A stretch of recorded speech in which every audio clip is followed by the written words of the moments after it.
Starts now. Welcome in to NBA Today. We're coming to you from across the nation. I'm Andrea Carter, filling in for Malika Andrews. Alongside me, I have NBA champion Kendrick Perkins and NBA reporter Dave McMenamin holding down our LA studio. Guys, let's get right into it.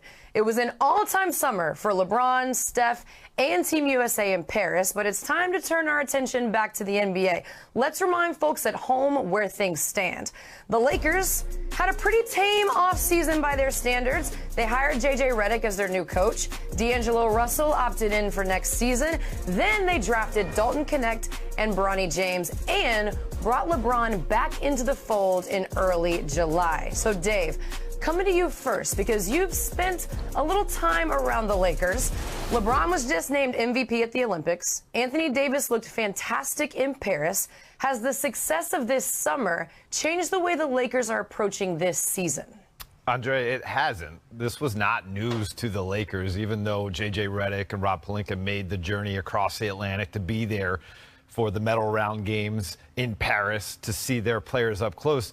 That's what they expect them to do, and they are still looking at this group as being 10 months or so removed from being in the Western Conference Finals. And the patriarch of the Lakers franchise, the late Dr. Jerry Buss, always had the philosophy is if he viewed the Lakers as being a Western Conference finalist contender, then he would go into the subsequent season willing to push draft capital and take on salary to try to get them a little bit of an edge. And there's still people within the organization that view business that same way. And so this Lakers group, even though they lost in the first round to the Nuggets, that core got to the West Conference Finals. The Lakers management knows that with the right tweaking, they can get them back to that level this year. Okay, so sticking to some old school philosophy, some might say, Perk, are the Lakers doing enough to capitalize on the greatness we're still seeing from LeBron, especially after this summer? Well, they're trying, and like my grandma always used to say, God bless their heart, baby. They don't know no better. Because, look, at the end of the day, it comes down to this, all right?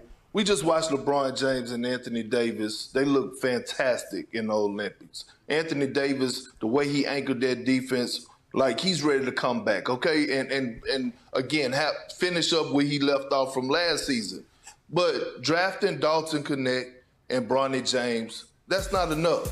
Hiring J.J. Redick, the firing of Darvin Ham, that's not enough, right? Rob Pelinka is on the clock. When you look at the rest of the Western Conference, Dallas got better, and they the team that actually went to the finals, right? We're watching Minnesota make moves. They're going to come back stronger. The Nuggets with Jokic and their core group is going to come back stronger. Again, what are the Lakers going to do to make sure they put the necessary pieces around Anthony Davis and LeBron James? Can they make it into the postseason? Absolutely. But let's be real. They're not making it to the Western Conference Finals with this roster. They have to upgrade, and Rob Pelinka got to make sure he's on his P's and Q's, especially after watching Anthony Davis and LeBron James this summer. Yeah, you talk about pieces, and as great as these superstars are, LeBron, Steph, AD, they still need pieces around them. We talked about LeBron's team. Let's take a look at what Stephen Curry's Warriors have done this offseason. Klay Thompson, the superstar in the Bay, ended his run with the Warriors after 13 seasons and 4 NBA titles. Now he heads to Dallas in hopes of getting that organization over the top. Then the Warriors waived Chris Paul after his lone season in the Bay. Paul led the team with nearly 7 dimes per game and is now in San Antonio with the Spurs. The Warriors did bring in some new additions. NBA vets Buddy Hield, DeAnthony Melton, and Kyle Anderson will be a part of the rotation. Steph Curry, like LeBron, still capable of winning at the highest level. So, Perk, I'll ask you the same question we just had with the Lakers. Have the Warriors done enough to build around Steph Curry? Hell no. And look, the moves that they made this offseason, they were popular, but they wasn't powerful. And I think right now, if you look in the direction the Warriors are going in, they have a lot of trust in their player development. Obviously, looking at Podziemski, with Kuminga, and getting those guys better, giving those guys more of a role on this team. But you still have Steph Curry, a guy that wants to win, a guy that every single season he wants to go out and try to win a championship.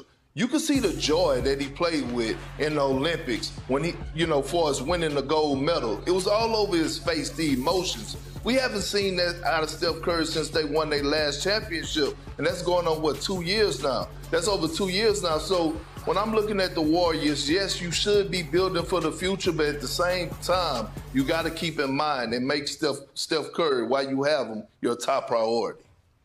So, Perk, the irony of this will be both the Lakers and the Warriors will be among the teams at the trade deadline, probably going after the same type of players, the impact players that can make a difference down the stretch heading into the playoffs. It'll come down to who has the better package they can offer. Obviously, the Warriors were preparing a package to try to pry away Lauri Markkanen from the Utah Jazz. That didn't happen, so they still have a package. But guess what? There's be another team who's probably number one in the West this year, OKC, that has a ton of draft picks and capital and young talent that they'd be able to offer to beat any trade that maybe the Warriors and Lakers are going after. But neither of these teams right now are there. I just think they have the infrastructure to get into the conversation. And we'll have to see what you mentioned. Obviously, Rob Pelinka needs to mind his P's and Q's. He's on the clock. That applies to Mike Dunleavy as well. You know, what, Perk, Davis, you just mentioned, these teams might be going after some of the same players. Package aside and money aside, Perk, if you're a player, you're looking at the Warriors with Steph Curry and you're looking at the Lakers with LeBron, which team would you want to play on?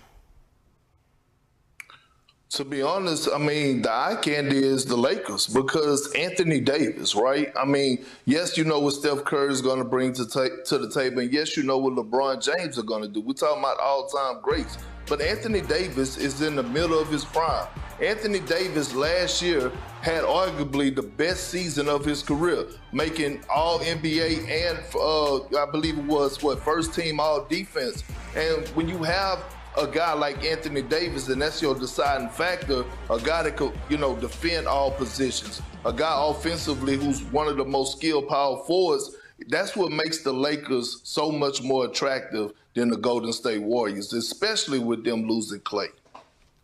There will be some people in the Bay that might be mad at you about that one, Kendrick Perkins, but I'm going to let you have that one. It won't be the first time. We've decided the Lakers aren't doing quite enough for LeBron. The Warriors aren't doing quite enough for Steph Curry to give them a title shot this season. So the inevitable question is, should they team up? We know the chemistry is there. The Warriors opened the door to this last season. Dave, does it feel like this is a more realistic option coming off of the Olympics? Andrea, somewhere in the Marvel multiverse, this is happening right now, and there are NBA fans going nuts for their pairing. But it's not happening in our reality. It's not going to happen in our reality. Steph Curry is set up to be much like Kobe Bryant with the Lakers or Dirk Nowitzki with the Mavericks. He's going to play every single game of his career in a Golden State Warriors uniform. I'm convinced of that. And LeBron James has made it clear that he's putting down roots in Los Angeles, not just for himself, but for his family, where his son is now his teammate. First time in NBA history that's occurring. And by the financial commitment the Lakers made to him this summer at this stage of his career, that says a lot. So, right now, LeBron is lockstep with the Lakers, and Steph Curry, he's up in the Bay. So, okay, Perk, how about this? You give us a percentage chance that we ever see LeBron and Steph on the same team in the NBA. Listening to Dave, I wanted to go 0, but I'm gonna have some hope here as a fan, not as an analyst, but as a basketball fan. I'm gonna give it a 50% percentage chance that we could see LeBron and Steph team up. I'm not saying it's gonna be this year, but again, going back to Olympics, we saw how much joy those two had together for us playing with one another. We saw, in the Olympics, relationships happen, right? And I just feel like keeping a close eye on the Golden State Warriors and the Lakers and how their season and what happens throughout the course of their season, I'm telling you, off-season could get very interesting when it comes down to these two powerful individuals. Yeah, Perk, that's something you said yesterday. First of all, I like 50-50 chances. I like that a lot. And with the greatness that these two hold in their hands, it feels like they could make something happen if they really wanted to. And speaking of greatness and the Lakers, it's August 14th, otherwise known as Earvin Magic Johnson's birthday. Happy birthday, Magic. One of the best to ever do it. Turned 65 today. And just in case you forgot, there's a reason they call him Magic. We're talking about a guy who is a Hall of Famer, led the Lakers to 5 championships, won 3 Finals MVPs and League MVPs, and is the Lakers' all-time leader in assists. All of that while being 6'9". The word GOAT is thrown around a lot nowadays, but the literal meaning is greatest of all time. So back here with Dave and Big Perk on Magic Johnson's birthday. Perk, the world needs to know where he falls on your big list of the greatest point guards ever. Take it away, big dog. See, look, I know some lists get on a lot of people's nerves, and this list is going to ruffle a lot of feathers. But again, it's not Andrea's list. It's not Dave's list. It's not anybody else's list. This is Big Perk's big list of greatest point guards to ever touch the damn basketball. And coming in at number 5, bam, put it up there. John Stockton. John Stockton, listen, one of the greatest to ever do it. We know what he did with playing alongside Karl Malone, the mailman, picking and popping, picking and rolling, dimes out his behind when it comes down to being a magician with that pill. Although he didn't win the championship, all-time leader in assists. I mean, think about it. All his years of playing in the NBA, leading the league with double digits assists, John Stockton come in at number 5. Now, Andrea, give me some energy here. I need it. I need it to be uplifted right now. Give me some. Bam! The bro. Now look, I'm not about to get out my chair and start crip walking on national television, but when you talk about one of the greatest to do it, that is Russell Westbrook. Checks all boxes, the triple-double king. I understand he didn't win the championship, but damn it, he did what he needed to do when he was in the prime and peak of his career. Kevin Durant left Oklahoma City. People thought they was dead. What did the Brody do? Won the MVP and kept that organization afloat. Dave, I need you, my brother. It's been a long time. Long time coming. Give me some energy up. Bam! The big O, Oscar Robertson.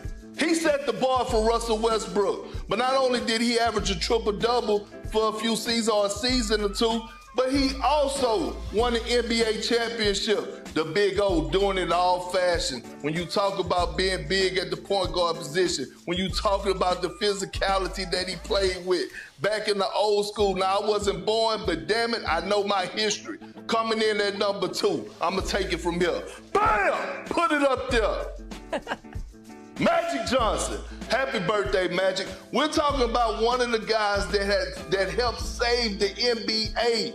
The Showtime Lakers, 6'9" at the PG spot. You know what happened? When Kareem went out in the finals, Magic said, I got this, took over in great fashion.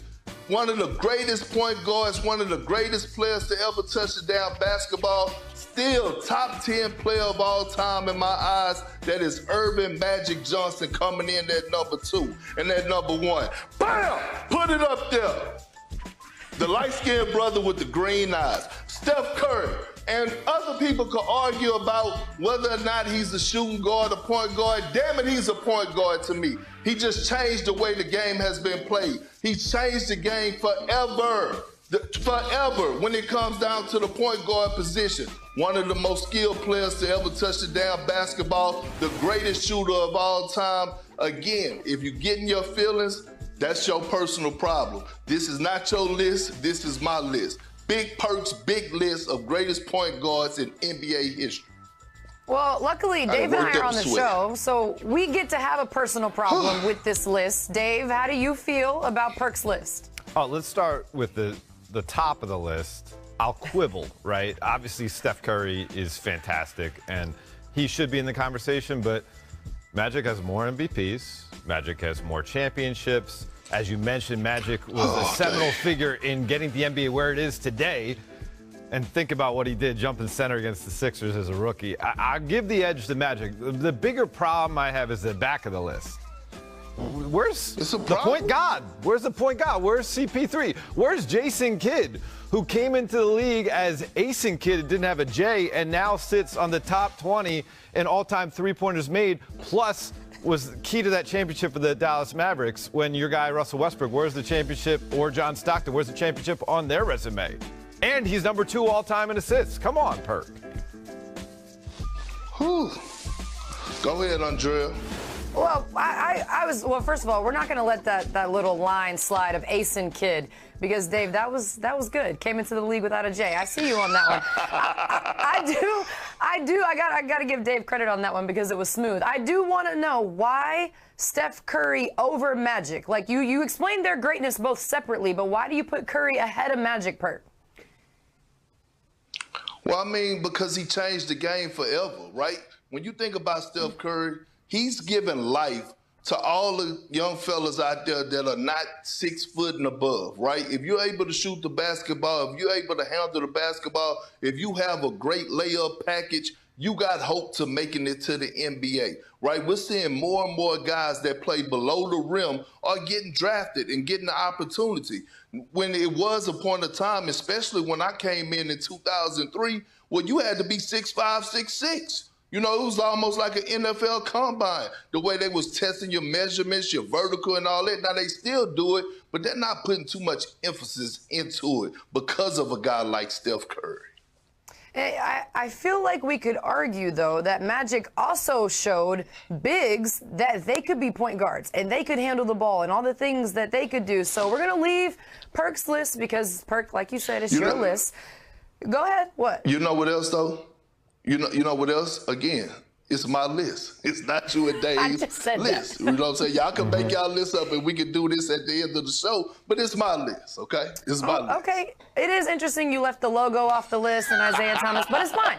We're going to leave the list alone because I want to circle back because there were some spirited discussions in our pre-show call, almost as spirited as this little mini one we just had, about whether or not Magic Johnson is underrated.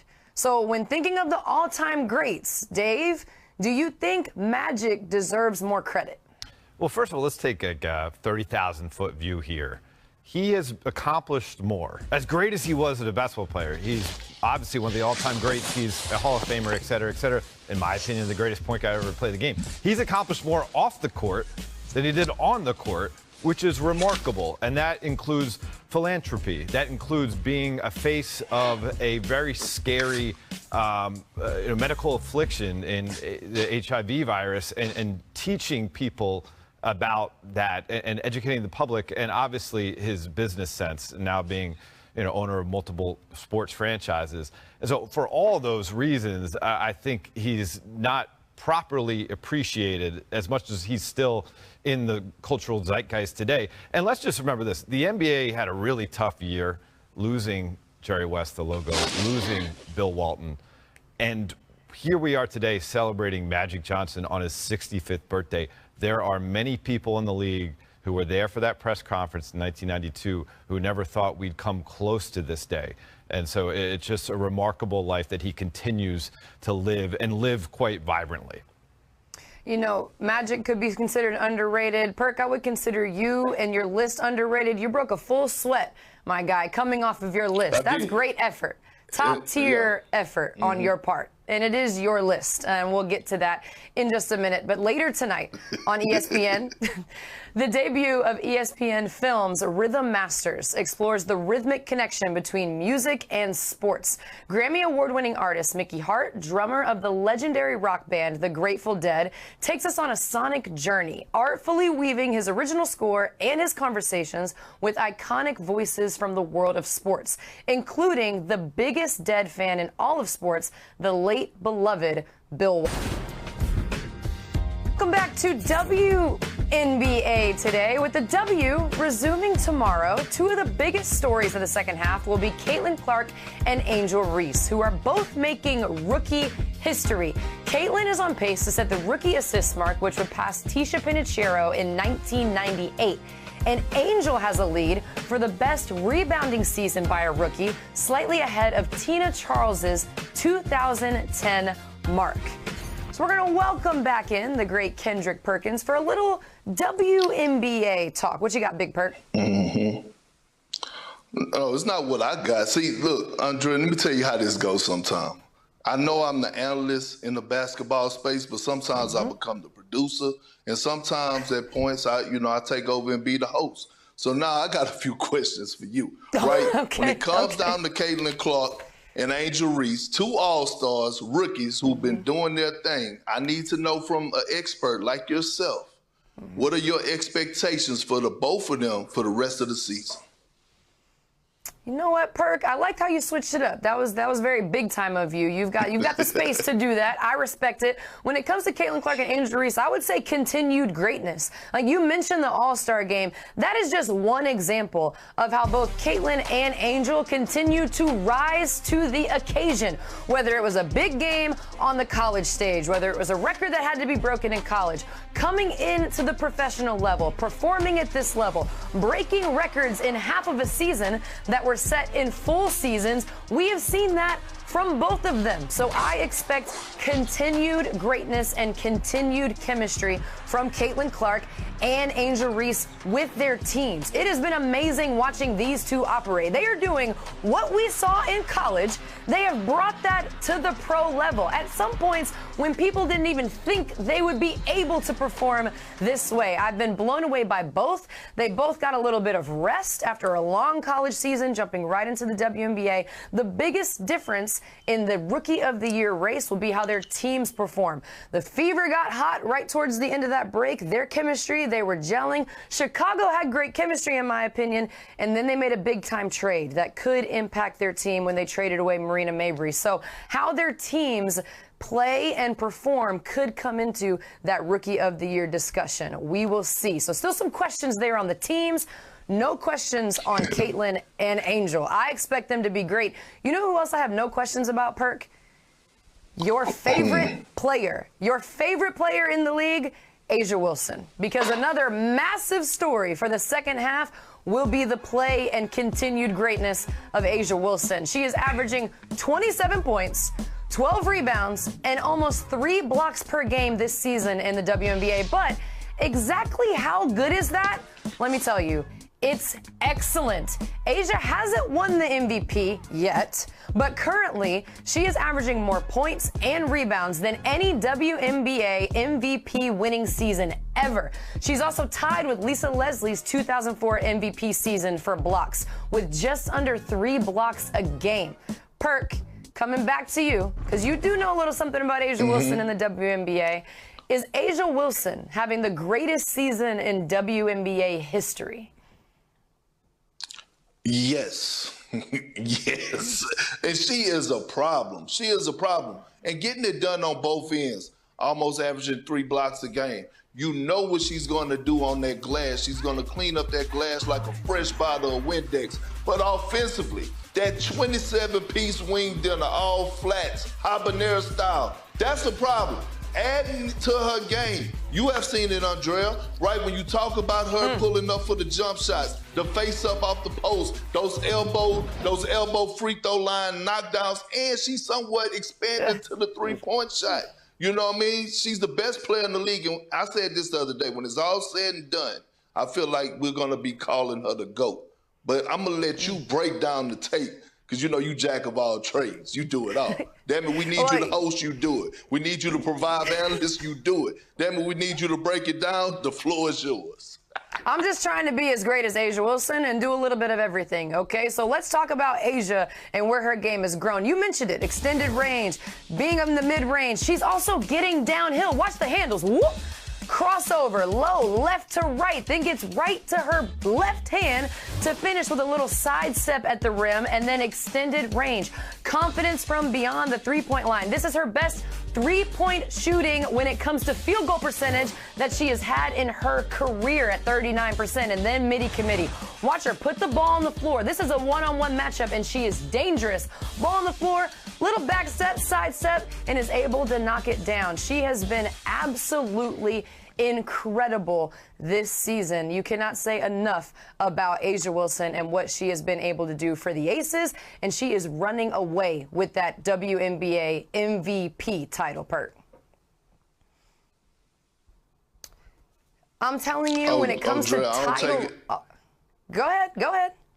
Do your thing. I thought you wanted me to take it to break. I don't do that. Well, no, I was just talking about when it comes to these title odds, A'ja running away with the MVP title, but the title odds for the WNBA are a little bit closer. The Aces, narrow lead. The Liberty are right behind them. Then you've got the Sun, the Lynx, and the Storm trying to make a push to the top. But it looks like the Aces and Liberty right now are your best bets. Again, these are the odds by ESPN Bet. Los Angeles Sparks forward De'Arica Hamby filed a federal lawsuit against the WNBA and her former team, the Aces. Hamby alleges that after revealing that she was pregnant, she was subject to repeated acts of intimidation, discrimination, and retaliation, and that the WNBA failed to properly investigate the issue. On Tuesday, the Aces issued a statement saying, quote, "We continue to stand behind our statement on May 16th, 2023.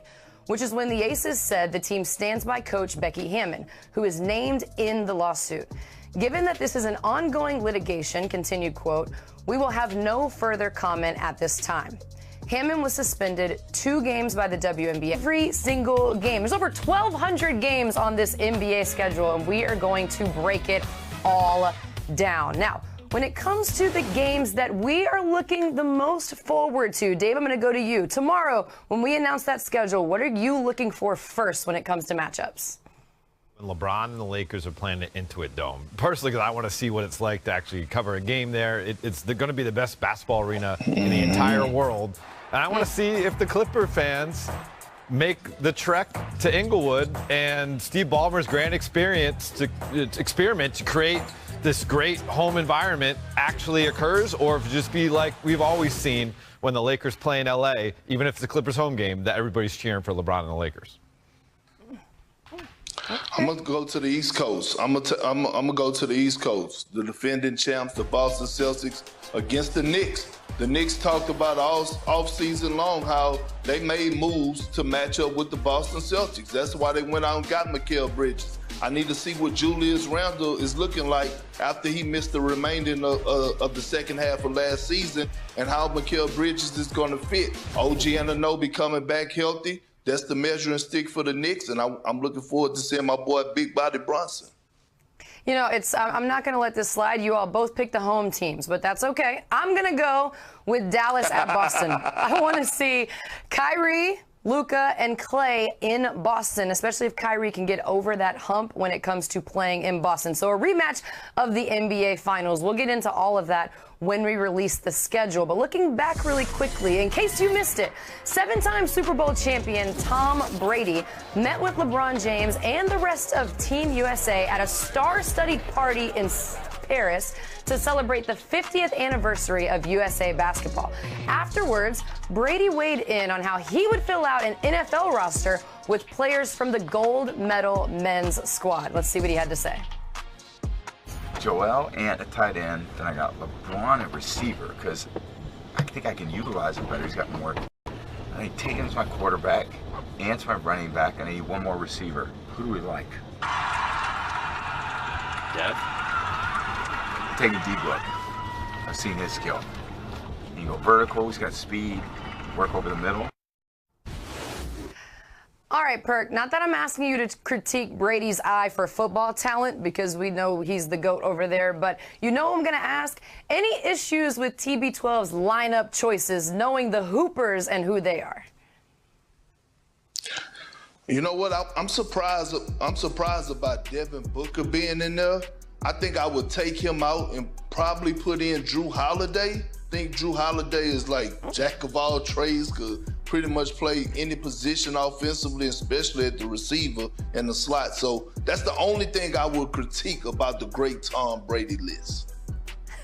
Tom, I mean, I know football, contact sport, you might have taken one too many hits to the head in your time in the NFL, and you just forgot that Steph Curry was on the USA roster, and he is the NBA equivalent of Patrick Mahomes. He is your quarterback. Stephen Wardell Curry is your quarterback, Tom. Come on, man. I just think LeBron, like, I know he's big, but